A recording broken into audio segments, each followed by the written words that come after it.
You are live now, by the way. All right. Welcome everyone, and thank you for joining in, and thank you for your patience. As I mentioned, we had a bit of technical difficulties, but we should have them all solved by now. Otherwise, apologies from the beginning. Tonight's lecture on string theory is going to be held by Professor Francesco Sannino from SDU. While he's originally from Italy, luckily for us, he now holds a position as director of the Center for Particle Physics Phenomenology at the SDU, probably better known as CP3, and also as professor at the Institute for Physics, Chemistry and Pharmacy, also at the SDU. During the lecture, we will have a short break, and at the end, we will take questions from the audience. If you find a question during the lecture, you're welcome to write it in the comment section, and I will note it down to the end. And now I'll see if we can tune in to the professor.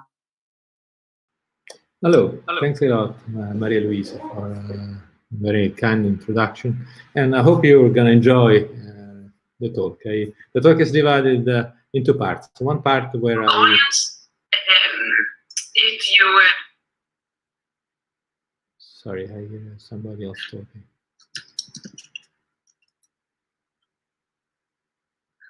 Can I go on? Right. All right. Again, thanks again for the invitation. It's my pleasure being here. And I'm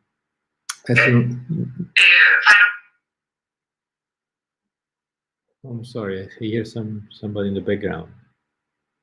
Maybe you would like to mute yourself. All right, again, let's start again. Hope you're going to enjoy the lecture. As you can see at the bottom, I am part of the Center for Particle Physics, Phenomenology, the Danish Institute for Advanced Study, but recently also in Italy, I share a position at Scuola Superiore Meridionale in Napoli and Federico II. So it's my pleasure being here, and we could also call the lecture Probing the Fundamental Laws of Nature. It's very important ways to keep contact between theory and experiments. And so the lecture is divided into parts. One part where I will review a little bit where we stand, and the second part, how, for example, this can be taken up in string theory and try to construct a theory of everything. Okay, but it's always nice to relate whatever we see around us with our own experience. So imagine for a second that we would like to cramp the entire history of the universe in one calendar year. On the first day of the first day of the calendar year, 1st of January, we have the Big Bang. In this calendar year, 1 month corresponds to 1.1 billion years, 1 day to about 40 million years, and 1 minute to about 26,000 years. Okay? So on the first day, we have the Big Bang. Then many things happen. The fundamental interactions start making out of energy particles and so forth, so on, till March, when the first galaxy forms, about 11 billion years ago. Then we have to wait till August to see the sun and the planets emerge. And these are happened about 4.5 billion years ago. In September, the first known forms of life appear on Earth, and this happens about 3.5 billion years ago, and the oxygenation of Earth in October. We arrive finally in November, where we observe the first complex cells, and they appeared about 1 billion years ago. So we could say that biology, as we know it, happens roughly in November. Then we have December. This is the busiest month for Earth and for us. What happens in December? You had to wait till the 14th of December to see the first animals appear on Earth, about 607 million years ago. On the 17th of December, we see the first fishes. And then the land plants happen on the 20th of December, and so forth, so on, till the 25th of December, where the first dinosaurs start walking the earth. The dinosaurs walk the earth for 5 full days, till the 30th of December, where they go extinct. We have to wait still December 31st to start seeing the first apes at 6:12 in the morning. Around 9:11 in the evenings, the humans and the chimps diverge. This happens about 6 million years ago. The anatomically modern human, right, happens 200,000 years ago, and they appear after almost midnight, 8 minutes before the midnight. Then at 23:59:49, we have the Great Pyramid of Gaza, and a little short of a second before the midnight, the Americas are discovered. So what we can say that we have not really walked the earth for long compared to the history of the universe. Yet we are actually right now discussing how the universe came to be. So this is absolutely exciting. Of course, we could also summarize the evolution of the human being in a little bit more funny way by this picture. Right? So eventually now you're looking at a screen, you're looking at me in a screen. And this is the, where we stand right now. So I started by identifying the history of the universe as in time. But the question is, where are we in space? For this, I just capitalized on a beautiful video that there is on the internet. Hope you're going to enjoy it too. For us, mostly stuck on our rocky little planet, the view of the universe begins with Earth. This is Earth, silicon and oxygen-based, with a metallic core. The surface is mostly water. It teems with life and rotates once every 24 hours while orbiting a star called the Sun every 365 days. This is the Sun, mostly hydrogen and helium. Its surface temperature is nearly 10,000 degrees Fahrenheit. For energy, our Sun converts 700 million tons of hydrogen into 695 million tons of helium every second. The Sun is part of a solar system formed around 4.5 billion years ago that includes Earth and 7 other orbiting planets from Mercury to Neptune. And it isn't a stationary system. Our solar system is spinning, flying through space at 134 miles per second, turning in circles as part of a vast collection of stars and star systems. There may be 200 billion stars in this collection called the Milky Way galaxy. An estimated 6 billion of those stars with planetary systems like ours. Our solar system orbits the center of the Milky Way on one of its outer arms. The Milky Way is one of more than 125 billion galaxies that make up the visible universe.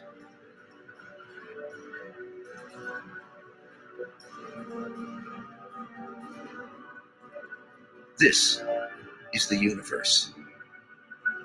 It's really, really big.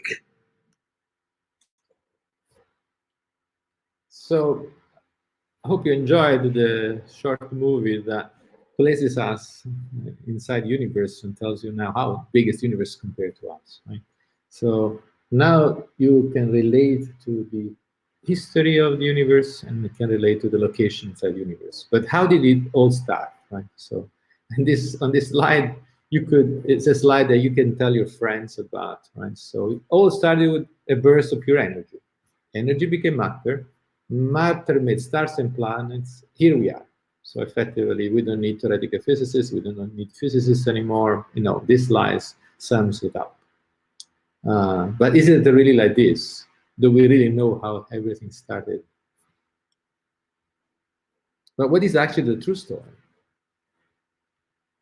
So let's see another little movie and that shows how many different ways we could have started, right?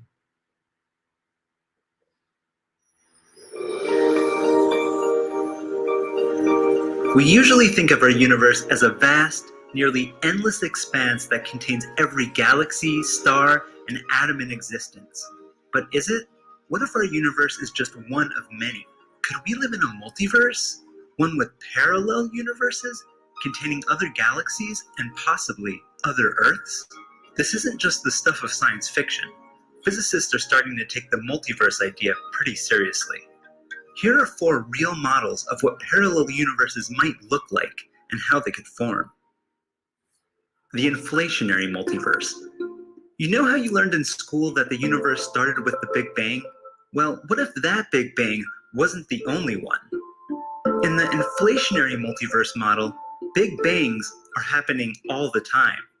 The idea is that there's an endless sea of energy where universes pop up like bubbles in the ocean. Each new bubble universe is created during a rapid period of expansion called inflation. In these other universes, the physics could be strangely different. There could be universes where gravity is weak and objects seem to almost float around, or universes where electromagnetism is strikingly different. The quilted multiverse.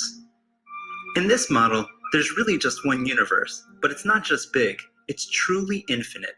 So infinite that if you could search through the infinite space, search the infinite galaxies with infinite stars, you'd eventually find a number of planet Earths, just like our own.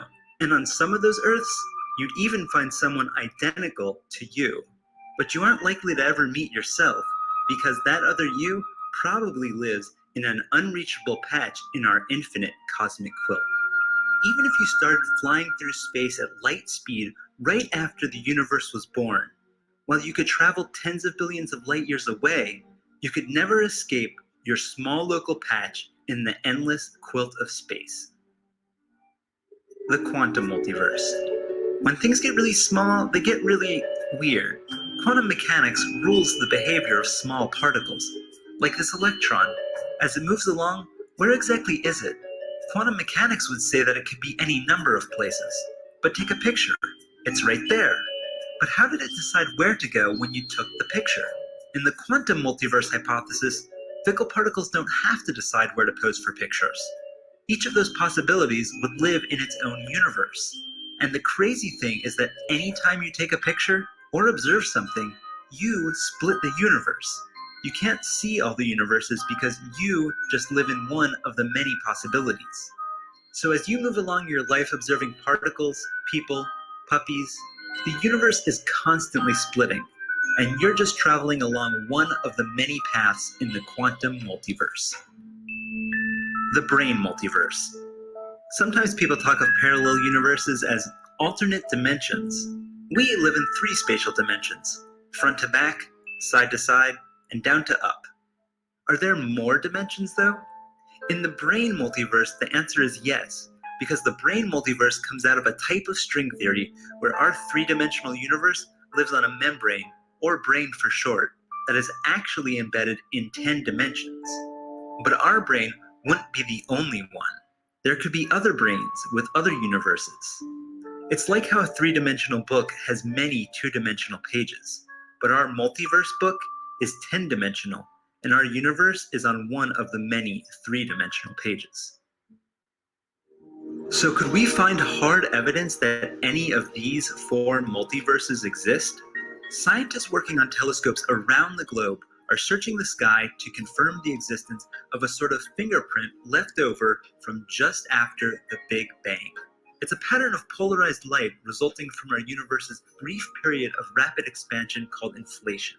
And if inflation happened here, it could have happened elsewhere too, implying the existence of a vast inflationary multiverse, one with endless bubbling universes, each with its very own Big Bang, and inside they'd probably be infinitely big, which would be evidence that the quilted multiverse is also possible.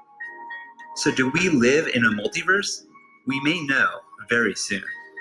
So the next time you look up at the sky, just remember that what you're seeing may just be a patch in a bubble in an endless multiverse.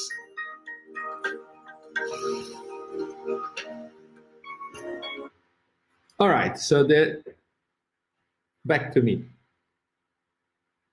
The idea of this movie is to show that we have no idea how the universe started. So there is, we have a lot of cool ideas, but none of them right now can be pinpointed as the right one. So there's a lot of stuff still to do, just to understand what is the origin of the universe. But what about our universe? What do we know about it? Before even thinking about strings, we should at least try to understand, what is around us. Do we know anything about it? Can we just say what is there and what is made of? So we know that it's darker than bright. So this is an artistic picture of the universe where now the Earth is at the center of the universe. And as you go out, you go all the way to the last scattering of light, which is actually at the end of this big circle. It looks like an eye, but it isn't. And if you were to put the universe on a scale and you were to weight it, you will find out that what makes us, the atoms and the stars, is about 5% of the universe. Then there are other stuff that crumbles like ordinary matter, and this we call dark matter. We feel it through gravity. We haven't seen it yet. We have not discovered what this is made of, but it's there. And then there is some form of distributed energy. It's called dark energy. You can see that everything you call dark is really cool. People love it, right? It's like somehow you need to have this tension between bright and dark to make people really excited about that. But really, it's called dark because it doesn't shine ordinary light, at least in the form that we can detect. And this form of distributed energy, imagine the universe to be the surface of a four-dimensional balloon, right? So when you were a kid and you were inflating a balloon, what you actually indeed you do on this two-dimensional surface is you actually make it expand. So effectively, when we say we search for dark energy, what the origin of dark energy, we're going to see this kind of kid that is inflating our own balloon. We hatch it at the surface of this four-dimensional balloon. This metaphorical kid. So technically, we are stardust, right? So we are made of the same stuff that's made by the stars, and in fact, we can go even further than that. And by looking at our own Earth, which actually is a metallic core, we know that we have been made very late in the history of the universe when big stars like supernovae were actually exploding, and they were able to metabolize very heavy elements.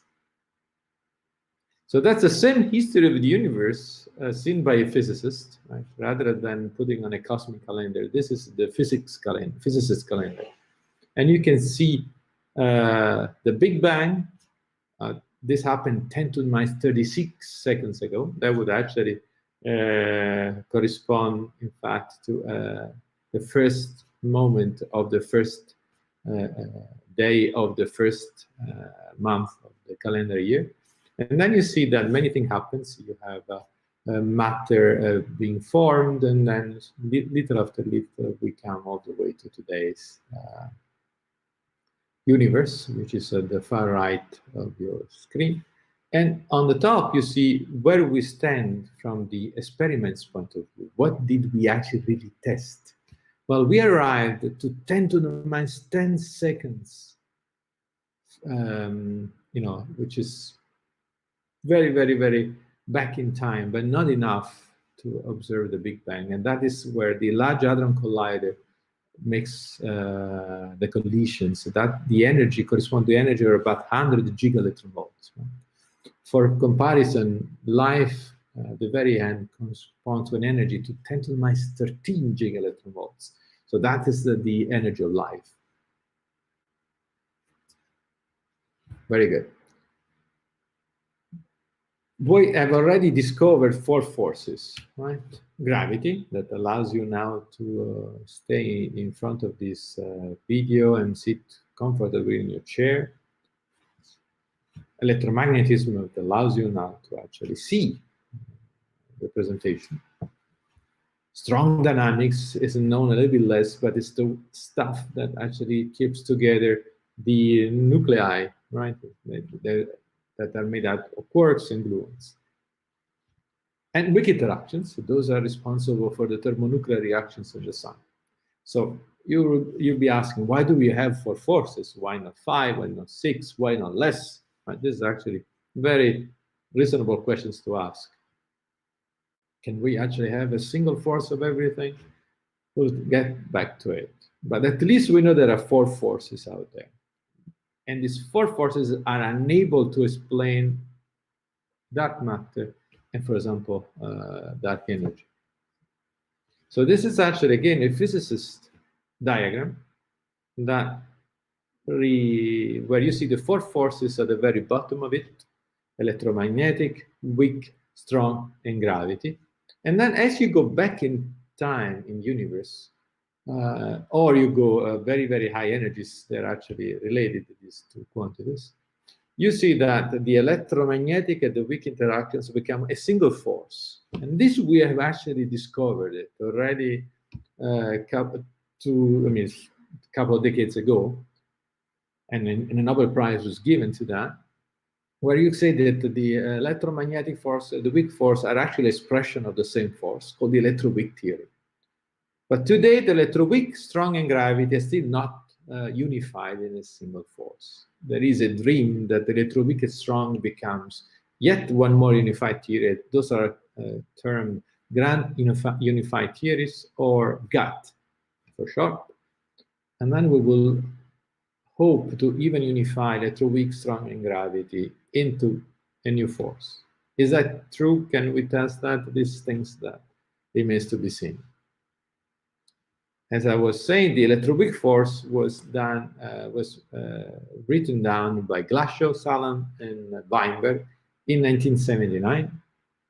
And the particle content of this force, of this theory, is summarized in this disk that you have on your bottom left. Right?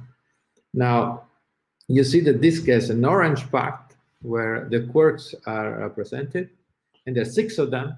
And then on the bottom part, you see the leptons in green, right? And then eventually you have the blue in the center, which are the 4 carriers of the force, and one in the very center, violet, which is the Higgs boson. Right? Now, the first interesting thing to see is that the orange part has all colloquial names: up, charm, top or truth, down, strange, and beauty or bottom, right? On the lower, for the leptons, which in Greek means thin, means you hope they're not, or you're not. You cannot see that they're made of anything else right now. You see Greek names. Right? Now, what is the reason for that? Well, the reason for that is that the bottom half, the names were given by Europeans, right? And we're very formal when we give name to things. The bottom half has been given by Americans, and they're a little bit more kind of colloquial in the way they actually approach ordinary fundamental particles. Right? We call them fundamental because to date we don't know whether they're made of something else. Right. And then you have 4 carriers, and those are the carriers of the 4 forces we discussed before. The photon is the carrier of the electromagnetic force. The gluon is the carrier of the strong force. And why is it called the gluon? Because it glued together the quarks inside the nucleus. The W and the Z, these are the carriers of the weak interactions, the thermonuclear reactions. Now, if you buy one of these cups that you have on the right-hand side, that's a schematic representation of the equations that you need to write down to describe these interactions, so to describe the standard model. there is no gravity in this on this map. Now this is a fancier table, right, these particles. In this table you see many things like the mass, the charge, the spin, and this is a bit like the Mendeleev table of fundamental particles. Interestingly, you can use this to describe most of the things happens that you relate to. Now, in the next table, I love this table because it tells that that every time you make a discovery in particle physics is actually advancing human knowledge. You see that the only particles that were discovered for which a Nobel Prize were not assigned, there are only 3. And the number on the side is the year when they were discovered. So the first particle that was discovered is the electron in 1897. Then we have to wait quite a while to see the other particle, which is the muon, in 1937. And then from there on, we see many particles being discovered very frequently, till the discovery of the Higgs in 2012. Now, this is when the Higgs were discovered, the way the New York Times reported the discovery. And now you see in the front row, our colleagues, many of them, all of them, have white hair, because they've been searching for this particle for a very, very, very long time, and it took several decades to be discovered. Now, this is Peter, not the particle, but this is Peter Higgs, where the name of the particle has been taken from. And that is the event, one of the events that led to the discovery of the Higgs at the Large Hadron Collider. And this is taken from the ATLAS experiment. There were 2 that were investigating this, and they're still investigating the properties of the Higgs. One is ATLAS, the other is CMS. Then Marcus contributes to ATLAS. And these are the 2 plots that were shown when the Higgs was discovered. So how do you discover the Higgs? You see you don't see the Higgs per se, you see the remnant of the Higgs. So the Higgs is produced in the experiment. You have a proton-proton collision, makes many things, among other things, makes also the Higgs. And then the Higgs decays, for example, into 2 photons. So this little blip you see on the left plot is actually the Higgs. On the right-hand side, you see this little blip, blue blip, and that is a decay of the Higgs into Z, which then they decay into 4 leptons. Okay? By reconstructing the final states here, you can actually arrive at the conclusion that an object like the Higgs was discovered. Almost immediately, a Nobel Prize was assigned to Peter Higgs and François Englert. So why François Englert? Since we call it the Higgs. Because many people contributed to the understanding of the Higgs. And these 2 gentlemen were the ones which survived also the others. As you know, you cannot give a Nobel Prize to more than 3 people. And many people contribute to that. The reason why we call it the Higgs, but if you're in Belgium, you have to call it the Englert-Higgs mechanism. Was also because Steve Weinberg actually gave the name to the Higgs mechanism after a talk he heard, if I remember correctly, from Peter Higgs. Okay? But what is all the fuss about? Why do we care about the Higgs? Why is it so important? Okay, let's play the game. We can certainly play the game to say, well, imagine the Higgs is not there. How would the world look like? Well, if the Higgs were not there, then the electron would be massless. But if the electron is massless, Bohr has already taught us that the atoms will be have infinite radius. So atoms could not form. Without atoms, you cannot have chemistry. And without chemistry, you cannot have life. So even before thinking about life on Earth, biology. If there were no Higgs, we basically would not be here. So I would say it's pretty important as a mechanism to learn about. How does it work? Okay. Well, it is an invisible force field that spreads across the universe and transforms energy into mass. Now, this is a bit of a, oversimplified but correct definition of Higgs. And there was another one which is related to the called the Hall of Fame analogy. And let me just see if we can observe it from a TED talk. It's not a TED talk, a TED cartoon.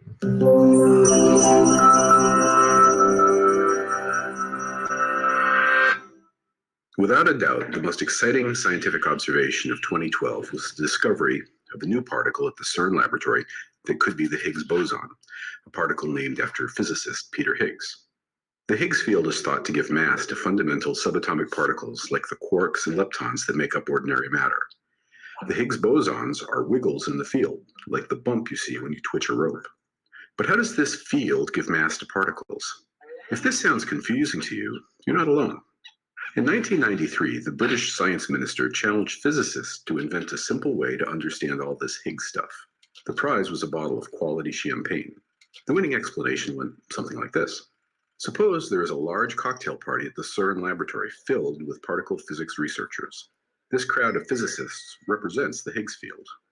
If a tax collector entered the party, nobody would want to talk to them, and they could very easily cross the room to get to the bar.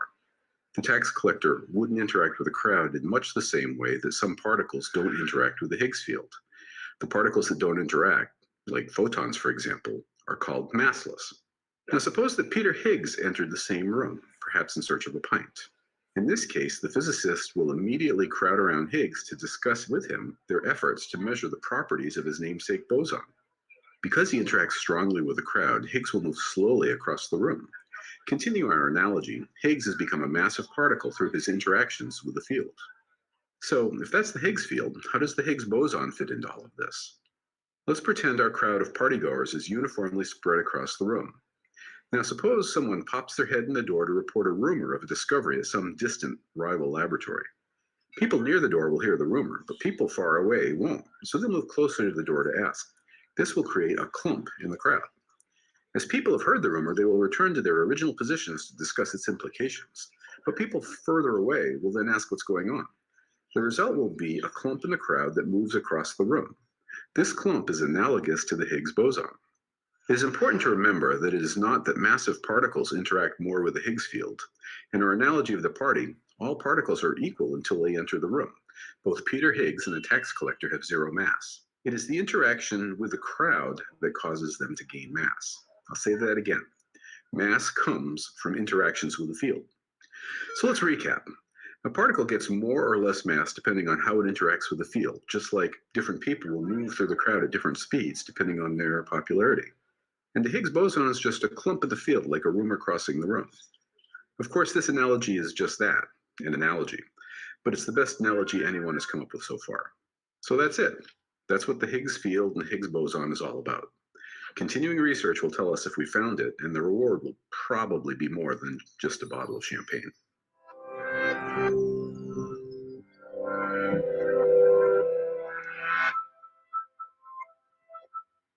There is no way I could possibly be cooler than an animation made just for it. Right? So hope you enjoyed it, because every time I watch these animations, I love it over and over again. So we arrived to a point where we know there are four forces. We've discovered something looks like the Higgs. We don't know exactly if it's 100% the Higgs, but the mechanism is there, so a Nobel Prize was awarded. But what are the mysteries? Now comes the cool part. So far, it's something we know. Now comes the part we don't know. And how do we actually want to go about it? So I will kind of now delve into first tell you what is not there, and then start with string theory. So that is, I would say, the part that you're probably waiting for. But let me just recap. What are the mysteries? We understand the 5%, more or less. We know there is dark matter and dark energy. We don't know where they come from and what they're made of. There's one thing that if you ask what is called the standard model of particle interactions, what we understand so far, to explain is that why do we exist? Why are we not annihilated away by the antimatter? The standard model will reply with a wrong answer. So the four forces we understand and we can describe, when we ask them to actually explain why we're here, they will reply to you, you shouldn't be here. And that's, of course, obviously wrong. So we know, even with dark matter, dark energy, that the standard model as it is incomplete. They don't say it's wrong because, you know, it explains many things, but it can't even answer the simple question, why we're here, why there is something rather than nothing. Now, there's some also other mysteries here about neutrino mass. We'll go back to that, even when we discuss string theory, and how that everything can be actually married to quantum gravity. Because we can say that gravity and quantum mechanics don't really like each other. Of course, we need experiments, because theorists, as you already seen, can be very imaginative. We've already seen several models of how the universe came to be. So they cannot be all right. We can be definitely sure that probably all wrong or one of them is right, but not all of them are right. So we need a way to test these things. And how do we do that? Well, there is a simple rule to remember. You can make new stuff on Earth via, for example, collider experiments. You can look with, you can wait in the sky by constructing observatories in the sky. You can scan the sky with Euclid, and you can wait on Earth. These are the four corners of explorations that we can do. Each of them can constrain new type of physics, can test what we have, and go beyond. From the Higgs sector to cosmology to dark matter to astrophysics. They're all interrelated because, for example, the Higgs could be the field driving the fast expansion of the universe, and so forth. So we need very robust exploration at the experimental level, which is actually undergoing. But if you have your own favorite model, this model doesn't work, it's wrong. You just give it up and move on. Right? Don't cling to your own theories. Don't try to make them work at any cost, or just try to test them and move on. So I love fundamental interactions because I have a passion for beauty and truth. And as a matter of fact, fundamental interactions are all about beauty. The equations, when you actually are trying to understand the way they are, they're very much related to beauty. And this is actually such a beautiful and amazing concept. We try constantly to reduce nature to some beautiful concepts, and they really work really well. So I am interested in connecting the different laws of nature at all length scales. So we have at 10 to 27 meters, we have the universe.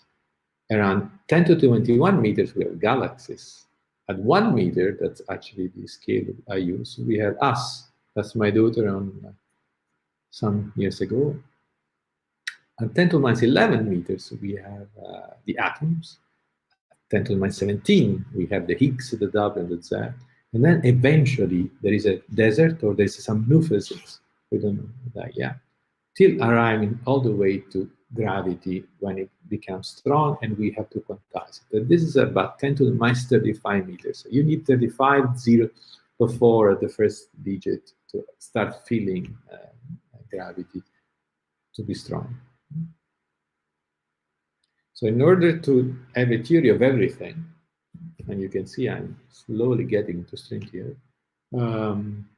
we need a theory that's valid at every single length scale. There was already the plot I showed you before. So from the energy from which we have the four forces all the way to the energy or the short distances where we should see a theory of everything. And when we like that, we can actually combine Higgs physics, dark matter, cosmology, quantum gravity, and eventually have a better understanding of these theories mathematically. So perhaps this is the right time for a few minutes break before we actually discuss string theory. So if it's okay with you, we can reprehend in 5 minutes from now.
Hello, everybody. Are you back? I really hope so. If not, you're gonna miss the coolest part of the show. So I assume I'm already. No, sound is not. It's on. Yes. Very good. Excellent. All right. So I said before that it's interesting to study string theory because now we want to put together both gravity and the rest of the forces. And string theory is a toy model for beauty. Okay, it's a total model of beauty. And I don't necessarily subscribe that string theory as the theory of everything, and that is the right way to go beyond. But it's certainly an excellent example on how to construct a consistent theory of nature. But what is string theory? All right, let's start with strings. Well, strings are basically little lines. I mean, you want to go from a point to a line. So if you have a line, then you also have an extra extension, call it this new coordinate sigma, that goes between one and the length of the string. So why do I want to do that? Well, I mean, anyone has ever thought about points, immediately realizes that points which have no dimensions actually are very singular objects, whereas the strings are smoother objects. So it's nicer to think in terms of a smoother object than a point-like object. So how would then, if you replace a point by string, let's look how the point will move and how the string moves. So here on the left plot, you have the coordinates, and on the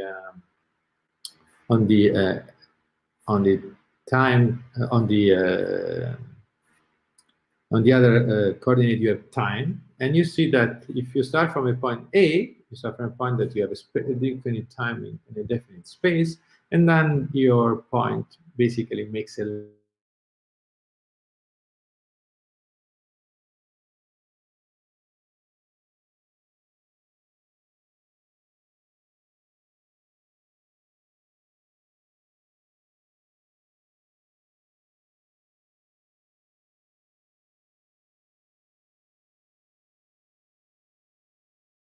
when are boring, right? Strings are fun. You can do many more strings than you can find, right? You can have open strings, you know, the two strings are actually not attached to each other, or you can close them on each other. So you can have open string and you have closed string. Then you can actually vibrate the strings, right? And then you can vibrate open strings and you can vibrate closed strings. So you could do much more stuff that you could do just with a point.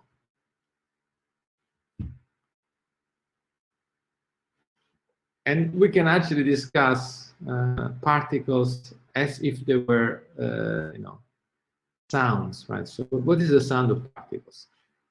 If you ever seen a guitar, or you ever played a guitar, or you play the piano, any instrument with the chords, right? On the left-hand side, you actually round the note, the score, music score. And on the right-hand side, you like the different patterns of the waves that you have to play on your guitar to achieve these three different notes, right? If you quantize that, and I'm not telling you to do that, but to do that, what you will get, quantum will be the particles. So the particles that I discussed for you actually would be the equivalent of the notes you have at the classical level.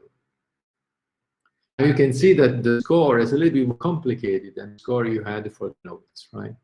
But on the left-hand side, I've written exactly what you have for the particles of the standard model, written in a fancy way, which are called Young tableaus. And then you will learn maybe a fifth year of your physics course, right? If you take, for example, the course on fundamental interactions that I'm teaching in Italy in the fall, you can take it. It's going to be online, and take it there too. And then you will see actually explain this diagram to the left. But for your what you need now is just on the bottom left is the equivalent of your nodes that you have in real life for in ordinary life for your kitten. See that in yellow I have stressed the famous neutrino right. We don't know if it exists there, and many experiments are several experiments are trying to understand the nature of the neutrino right, whether it's there, whether it's not there, and how that couples with the other neutrinos in the standard model. At the very bottom, you see the Higgs. Good. So this should kind of bring you up to speed on the understanding of strings as particles, right? Technically, the vibrations of the strings are the particles that we see in nature. But with strings, we can do other stuff too, right? We can attach them to things. Now, imagine that you are looking at the glass, right? The glass window, a window made of glass, for example, of anything. Well, this door with a window with a glass inside divides your space, right? So you have a two-dimensional space in a three-dimensional world, and the two-dimension will be your door, glass door. There's another way to define your glass door. Imagine you have a string in your hands, and you have never seen a glass door, but you actually just, in 3 dimensions, you move one of the ends of your strings up and down, left and right, but you don't allow to do anything else than that. Move one of the ends up and down and left and right. Well, effectively, this also describes a 2-dimensional surface. So that's another way to define a membrane, right? By actually thinking of it as the end of a string. Now, these membranes are called in string theory D-branes. And D comes from the fact that the condition you ask for the string to just be able to go up and down, left and right, is called Dirichlet boundary conditions. It's boundary conditions. So as soon as you have strings, you also have this type of membranes. Now, if you think about our universe to be one of these membranes, it should be a 3-dimensional membranes embedded in a higher dimensional world. Remember in the movie that we're discussing about brains, and we will be a brain in this higher dimensional world? This is exactly the way it happens in practice. And the visualization is very simple. You really think about it as the end of a string attached to something.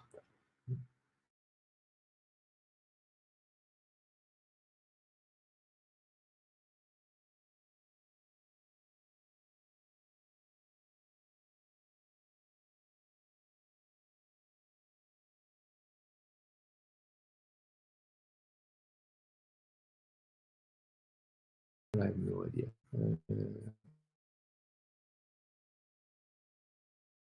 Refresh the page. Because it's still there, actually.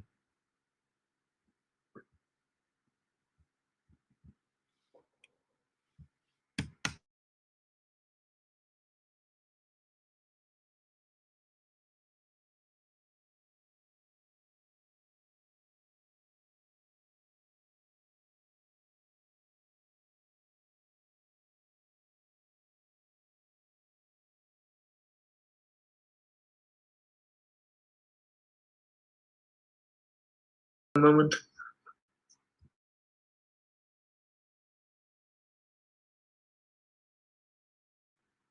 I can actually do this again. Okay, could you put your hand up? I think it works now. All right, so I don't have to do anything that go back to the screen, right? So to Keynote. Yes. All right, so apologies for the inconvenience. I don't know exactly where we ended before, but we hope you're back on this slide. And this slide, I just argued or showed to you that strings define spaces. And this is actually very simple, but also profound thing, that at the same time, a string can also define for you a world, the world it's attached to. Right. But in order to do that, it also means that the string wanders into extra dimensions itself. So how would the table I just showed you before of the standard model look like from a stringy perspective, right? Now this pretty, I had a lot of fun drawing this. Hope you enjoy it. It's one of my favorite drawings. You see that these brains, as 3 brains and 2 brains, they actually corresponds to the strong dynamics and the weak interactions. Now you see that the gluons are these wavy lines that go from one, red wavy lines that go from one brain to another brain, while the, inside these 3 brains, while the quarks are now these little strings, red stretched open strings, right? They go from one of these red colored 3 brains to the 2 brains, because quarks, for example, carry both strong dynamic but also weak interactions. Now the Higgs, on the other hand, the leptons in bluish here actually are stuck on these 2 brains, and they wander somewhere else, but they don't end up on the 3 brains. The W and Z, like the gluons, they actually attach on the 2 brains, on these 2 different brains, which are, all of them, you have to think of it as 3-dimensional brains. I cannot picture 3-dimensional brains on a b-dimensional space, so you have to do what is there. But what is gravity? Well, gravity are these closed loops wandering around. Right? So, in a nutshell, this is the standard model seen. This is one of the possible standard models seen by string theory. And I hope you, let's pause for a second. This is actually pretty deep, but also pretty fun to visualize, right? And now I don't give you a table, but I give you a picture, right? And that's also nice sometimes to have a different visualization of the same thing. Now, in this busy slide, I would just summarize the status of string theory. Okay. So, string theory automatically requires to be consistent. So if you start from the ordinary string, clearly you say classical string, you played with since you were a kid, that happily lives in 3+1 dimension, 3 space and 1 time. But as soon as you quantize, you marry to quantum mechanics, you find out that the string does not like to live in 3+1 dimensions. It actually wants to have extra dimensions. So a prediction of string theory is that extra dimensions are there. But then, in fact, we only live in 3+1 dimensions, so something must have happened to these extra dimensions. They need to close on themselves. How that happens? Well, there are some mechanisms, but the truth is that a complete, well-defined dynamics of so-called compactifications does not exist. We don't know how to do it in a consistent way. What we can try to do is that, okay, assuming you do that, how many worlds were you able to predict? Well, string theory predicts quite a few, 10 to 500, right? And we live in only one of them. In fact, what you were saying about the multiverse for Sony, you could imagine they all were existing, and we happen to exist in one of them, and many universes have been made with all this possibility, but so it happens to live only one of them. You can use string theory, since it's a good theory for quantum gravity, to understand property of black holes, for example. You can also ask string theory to help us to calculate some quantities like that are relevant for particle interactions. So we can use this as a toy model for computation, as a model for computation, as a toy model of the universe, and perhaps this is also the real model, but so far it's very hard to pin down whether that's the case. So recently has been pushed forward the Swampland scenario, right? Now, Swampland, this is a picture that I took from an online artist, a certain Claudia Promeger. I just took it from her, and I shall show it here. Swampland is actually just this, Swampland, right? But Swampland of what? Imagine that we have the standard model, right? And we already know we have to complete the standard model because it doesn't explain why we are here. It does not explain that matter, so we need to modify it. But in fact, we also have to modify it in such a way that it works together with quantum gravity. And we see quantum gravity at very, very, very high energy, or what you can say, a very, very, very short distance. Okay? So of all possible infinite way we can extend the standard model, we should try to find one that's actually consistent with quantum gravity. The point is that there are many possible quantum gravities. So we have to agree on which quantum gravity we are actually betting on. Let's say that we bet for a moment on string theory. And then you use string theory to try to find out what kind of particles, what kind of states, what kind of theories you see at low energy. Let's say those will be your dry land. The theories that do not match with this quantum gravity will remain in the swampland. So I hope this actually explains the principle of swampland. Right? Swampland are all the theories that are not good together with your favorite quantum gravity. And hopefully that many theories of quantum gravity share something in common, because otherwise will be very much dependent on your quantum gravity theory. Example. This is one of the conjecture, and then we're actually basically done, so I will not bore you longer. We say that string theory requires extra dimensions. Okay? So on the bottom, you see a two-dimensional world. Again, I refer to two-dimensional worlds because this I know how to draw. So this is a two-dimension. Of course, there is also a time. Now, let's say that you want to go from 2 dimensions to 1 dimension. The simpler thing to do is to just take a piece of paper, right, which is your 2 dimensions, and to wrap it like it is done on the right-hand side here. So if I just take this piece of paper, right, you can see now, right? Kind of, you can see. And then you wrap it, and then you have a cylinder, but you can keep shrinking it until it gets us a line. Right? And this is what you have on the right-hand side. All right, so now you're a particle, and before you see 2 dimensions, now you wrap around, and once you wrap around, the particle inside can start going around.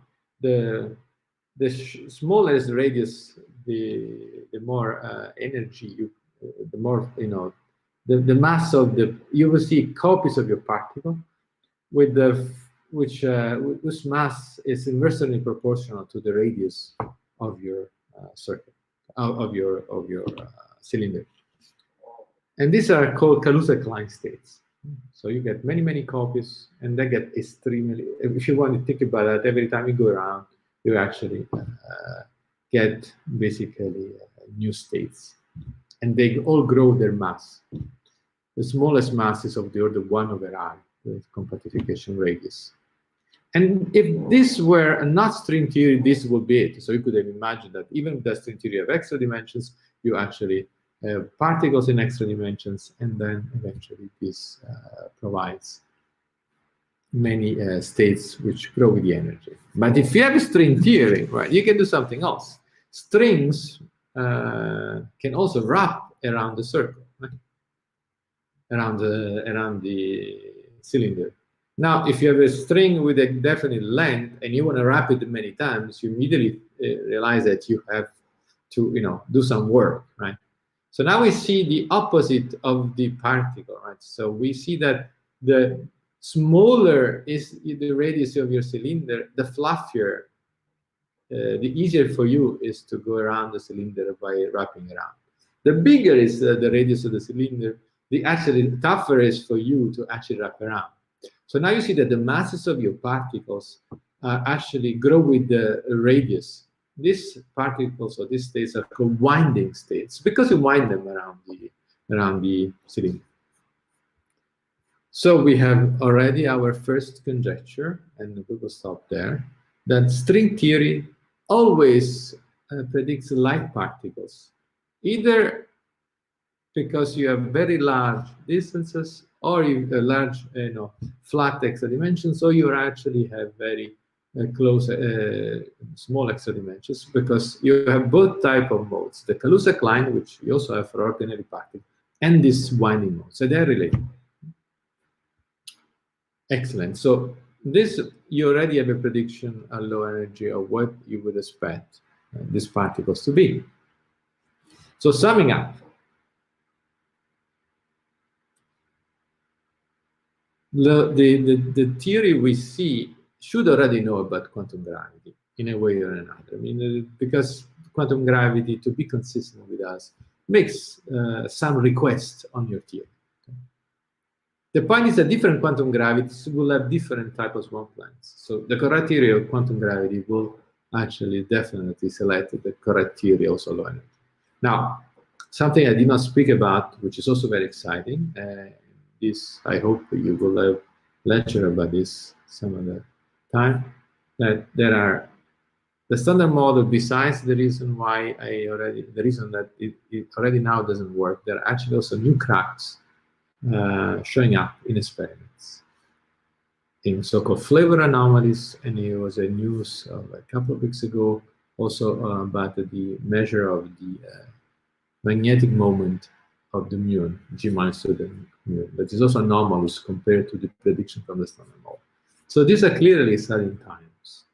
And of course, all this has to eventually lead to a consistent theory of particle physics and quantum gravity. So in the last few minutes, let me just say what do I work on and the people working with me. So currently I'm working on Swampland together with a number of colleagues, graduate students.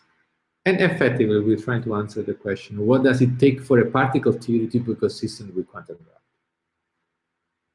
These are some of the people involved in that. Many of these are graduate students, the last year master or PhD. At the same time, in order to actually progress in our understanding of nature, we need also to progress in our understanding of the theory per se. So how do we go beyond the state of the art in understanding fundamental interactions? So we need to develop new tools to solve the theories. And again, these are some of the people I'm working with on that. Finally, I like to apply this also to dark and bright side and to experiment to see whether or not these theories are working well with the experiments and whether the modification we're doing can be tested. And these are done with other colleagues, both younger and smarter than me. So one thing I have to say is that I love what I do also because it gives me the privilege to work with amazing people. I mean, these are extremely driven people. You will meet people from France, from China, from Russia, from Japan, and it's really so cool. I myself changed continent a couple of times. I was educated in Italy, but actually 2 PhDs, one in the States and one in Italy. And I really had a lot of fun learning from so many smart people. Recently, we also applied the same physics or similar physics we use, same mathematics that we use to describe the Higgs, actually, to the pandemics. And we made some kind of breakthroughs on understanding epidemiology in a completely new way. And again, this as I used to say, from string theory to pandemics, because here we have string theories, the quantum field theories, people who work supercomputers, able to actually get together and try to understand anew how the epidemiology works. This grew beyond my wildest dreams. Actually, of today is the 5th paper on scientific record of nature that was accepted for publication on actually understanding how the waves moved, pandemic was moved in US, including the effect of vaccination strategy. And these are all people on this slide, except for the bottom two to the left, which is Maria and Anna, that are two computer scientists from Iceland, Reykjavik. These are all people that works on the Higgs physics, on string theory, on experiment at CERN. And we got together and we had a blast in applying our mathematics, our tools beyond what we typically do every day. So please join us, but not necessarily me, but not necessarily my groups, but join us in having fun, in understanding the nature of, quantum nature of gravity, what Like we still don't know what the black hole is made of inside. Can you make crazy stuff like time traversable wormholes? What is the new standard model? And in fact, can you even apply what we learn about this for understanding complex systems such as pandemics? And I will finish with this quote. Try to fail a lot, and have fun with that. Thanks a lot for your attention.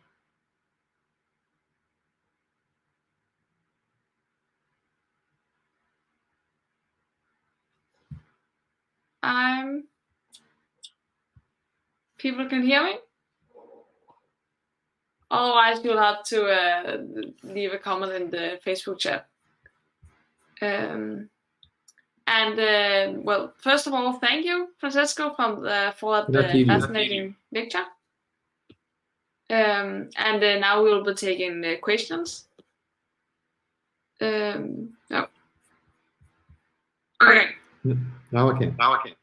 Great. I'll begin again. Thank you for that fascinating lecture. And now we have some time for questions. So first of all, we have a question from Toge Lindhardt. And he is asking, in electrodynamics, we assume point particles create the E field. Does the concept of point string also work in string theory, or do they have a defined length? Sorry, I'm not entirely. It's not clear to me that I understood the question. Can you say it again? In electrodynamics, we have what? In electrodynamics, we assume point particles creating the E field. Yes. Does the concept of a point string also work in string theory, or do they have a defined length? So I think Toge means by point string is a string that's, well, so short that it's basically a point. Okay, so all right. I'm trying to interpret it. Okay, so, but the question, but the point is that when we think about strings for it, imagine the electron now is a string, right? So our string is so small that for all practical purposes, it looks like a point. So it will not change the electrodynamics for what we know right now. But if you were to go to distances so small that you start probing also the string, then you can actually think about the electron as with a charge distributed along the string, right? So at this point, it's a line. Then you have basically the electric field being basically generated by a charge distributed on a string. Right? Hope this actually answers the question. I hope so. Then we have one that's from Niklas. Was it you on the motorcycle in one of the examples about lengths? Yes, it was me and my daughter. Yes. That was the first time my kids thought that was cool. And then we saw 4 examples of multiverses in the video at the beginning. Which one are you most inclined to believe in? None. So I think it's hard to tell. Currently, I keep an open mind to that because it's I would say it's too premature to be able to say which one is the correct one. So I like to be a bit more agnostic about it. Always better to be a bit vague now, or rather than to be wrong later. No, it's not about being wrong. I mean, I would say it's just that I don't have a strong feeling about it because, I mean, eventually it's interesting. They're all very interesting as ideas, right? But that does not necessarily mean they're right, obviously. And as I say, most likely they're all wrong. I don't have a preference for that. I do have preference for what is the next theory of nature beyond the standard model, but it's not related to that. Then we also have another question from Toge. People like Sabine Hosenfelder has a quite harsh criticism of string theory, and theories about many worlds, Yes. since they're not verifiable. Yes. What do I think? So far, string theory has tried to predict things that did not appear in the LHC, but then modified theories to require larger energies. So they did experiments, they didn't work out, then they changed the theory, so it could possibly still work out. Do you think this is problematic? Right, so let me just, there are different aspects of this. Many of these are psychological, many are physiological. So let's see how you can actually answer in the best way that does not leave any misunderstandings. Personally, I don't necessarily support string theory, but as I used to say to my students, is that that does not, in order for me to say something relevant about something, whether it's correct or wrong, I need to study it. So I would say that string theory might not be the correct theory of nature, but it is a theory that teaches us many things as a toy model. So if I would like to understand, for example, space-time, quantum gravity, and so forth, so on, I'm actually currently studying several approaches of quantum gravity, including string theory. And it is important for me to actually keep always an open mind, right? String theory does not predict anything wrong. String theory might be very hard to detect, like any other theory of quantum gravity. So perhaps the question to ask also to Sabine is that, does she have a better theory of quantum gravity? And that is actually the correct question to ask. Is being harsh toward other approaches, I don't think actually helps anyone. I think it helps more like what you have to actually bring to the plate yourself. And if you do, I think it will be exciting and very, very interesting. What Large Hadron Collider did, and that is what probably the question refers to, is to exclude the basic models that people build to be seen at the Large Hadron Colliders, because that was also what you actually get as a prize if you see something there. But the Large Hadron Collider has not eliminated all possible theories that are needed to go beyond the standard model, because we have to go beyond the standard model. It's just simply not correct as a theory as it stands. So string theory offers some way to go there, but many, many ways to go there. In fact, Swampland has this kind of appeal to try to patch together quantum gravity and lower energy physics in a way that you get predictions. Unfortunately, these predictions are very hard to test, but they're not impossible to be tested in the near future. I think we should be patient before declaring that something is dead, because it's proving that something doesn't exist. Sometimes it's as hard as to prove that it exists. Hope this answered the question. I thought that was a very good answer. I also have a question. You talked about how different particles come to be because the strings have different vibration patterns. Does that mean that if you could change the vibration pattern of the string, it would more or less become another particle? Yes, absolutely. You can have, in fact, this is actually not only that, but you can make many copies of the same particles with different masses. So imagine that it's like with the notes, you have, if you ever play the guitar, you can play many Cs, right? You can say C and then C at higher octave and so forth, so on. So it's actually with the particle, you see the electron, but you see a new electron with a heavier mass and so forth, so on.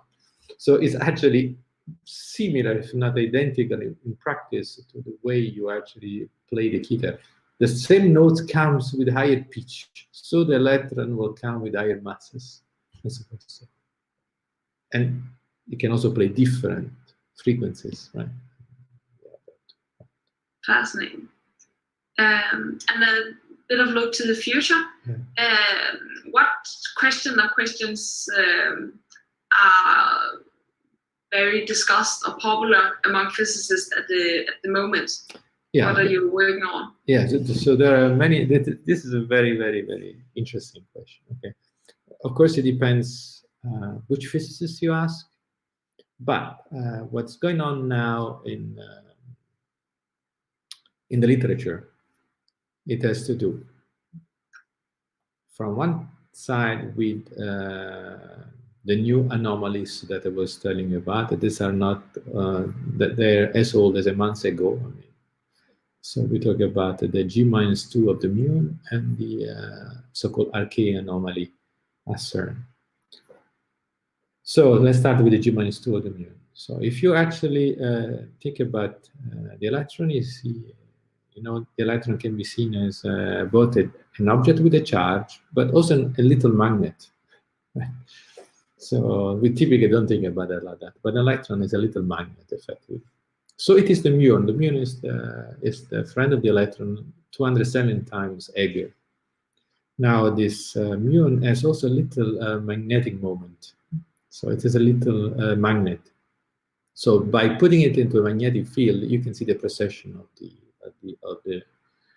the muon.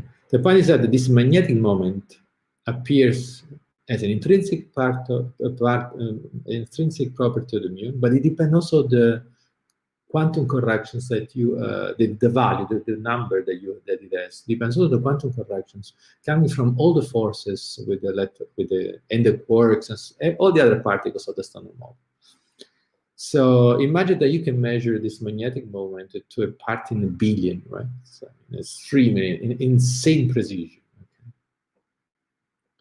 And you can actually see that the prediction you get from the standard model are actually start deviating. And now we discuss, there are some subtleties, but let's say that, set them aside for a second. This start deviating from what the experiments see with respect to the standard model. And then you can ask what kind of new physics you need to fix that problem. For example, I've been working on that in the last, among other things, the last months, because it's very exciting. And this per se, you could say, well, we have seen these things happening before and disappeared because either the theory was not in the standard model, that could be actually not completely under control, or the experiments might actually have made a mistake, and so we have to be careful. But at the same time, from a completely different experiment than at CERN, the Large Hadron Collider B stands for beauty, that studied the decays of the beauty objects, like which are particles that contain B quark, so beauty, that sense. They also observe an anomaly, and they observe it now for 3, 4, 5 years already. And it's the anomaly that has to do with they see fewer when these beauty particles decays. They decay in muons and electrons. So you can do the ratio. The standard model, this ratio should be 1. There's no difference between the muon and the electron at the Large Hadron Collider energies. But actually, they observe some fewer muon that they should see. And now you see the muon in the LHCb experiment and the muon in the G-2 experiment is the same particle. For the same particle, you see again a similar kind of going away from the standard model. So each of them, I wouldn't take it too seriously, but putting them together, a pattern is emerging. So what kind of new physics is there? This is very exciting. The other thing that I'm also exciting, and other colleagues are excited too, is the Swampland.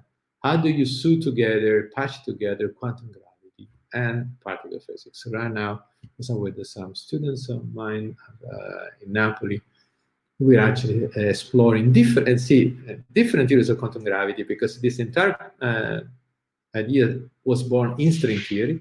But why should we just look at this from a string theory point of view? Why don't we look at all several approaches to quantum gravity, see how do they do? How do what they actually predict low energy as possible theory that actually should be the theory of particle physics. Then the third thing, as I said, is interesting also. At the same time, so we need to progress in our understanding of the mathematics behind the quantum theories. So then how do we solve certain theories? Many of the theories, we are limited, right? If you think as a physicist is like a surgeon, right? If you were a surgeon 200 years ago, you would be probably hammering somebody, right? You're not able to, not even take a tooth away without actually killing the person. So you need tools to actually operate someone.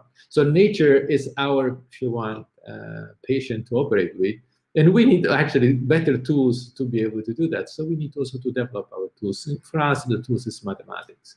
So we actually also try to see different mathematical tools that we need to use to understand better the theories that then can be new theories of nature. We are highly limited by our tools, by our means, by our methodology. So working hard on these tools allows us then to write better theories of nature, even understanding better the ones we already have. So this is the third thing we do. And the fourth thing I'm doing, as I say, just for fun, is the application of these concepts to right now the understanding of mutations, how the mutations of the virus, or in this case variants, are born. So what is the evolutionary model for that? And using machine learning, artificial intelligence, and theoretical physics, the same physics we use from string theory, same theory for understanding the Higgs, but now exported to complex systems. And I think that's the privilege of being a physicist, is that you can really should never limit yourself. Put it that, we are trained to solve problems, right? So that depends on your case to which problem you want to solve. But this is very, very exciting. Hope this answers your question.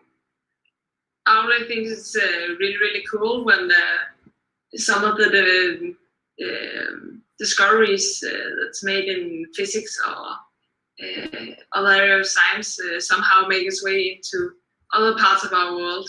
The same way we saw that a lot of space technologies from the space race ended up in private homes later on. Yeah, exactly. So I think that's really, really cool that we can apply the theories in this new way. We have another question also from Toge. I think you might have answered this a little bit, but it is what draws you to string theory instead of all theories for quantum gravity?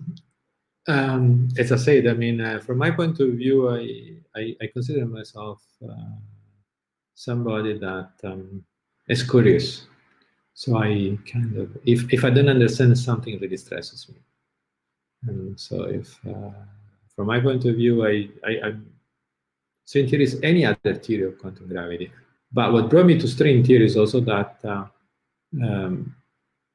sometimes in string theory, you can solve a problem within the theory that's similar to other problems that I had that I couldn't solve without string theory. So string theory is also a playground to play maybe in a overly idealized world, a world that perhaps not one I'm actually looking at, but gives me some new ideas and some new suggestions for something else. Other theories of quantum gravity often are very much harder to calculate, to compute, to determine. And so in that sense, they're more incomplete and it's hard to get to a point there, right? So it's really, really in, how do you say, for me, it's the game that with string theory, I can get more out of it whenever I use it, but it depends. Hope this answers. And that's, at least I think it makes sense. So it's also interesting to hear that a theory that we think like it's being its very own area is actually being used to further other areas of study.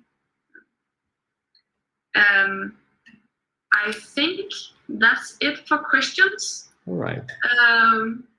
We'll stay on for a couple of minutes to see if anyone else has something to say. But otherwise, I want to thank our audience for tuning in. And before you all leave, I would like to mention that we have a very, very short survey that we would love for you to fill out so we can make improvements to our next lectures. And also a big thanks to you, Francesco, for taking the time to talk with us today and make us a little bit more informed on this area. Thank you to you, And, Luis and Niklas. I'll see. I think that's it for today. So we will be wrapping up a little bit sooner than originally planned. Excellent. And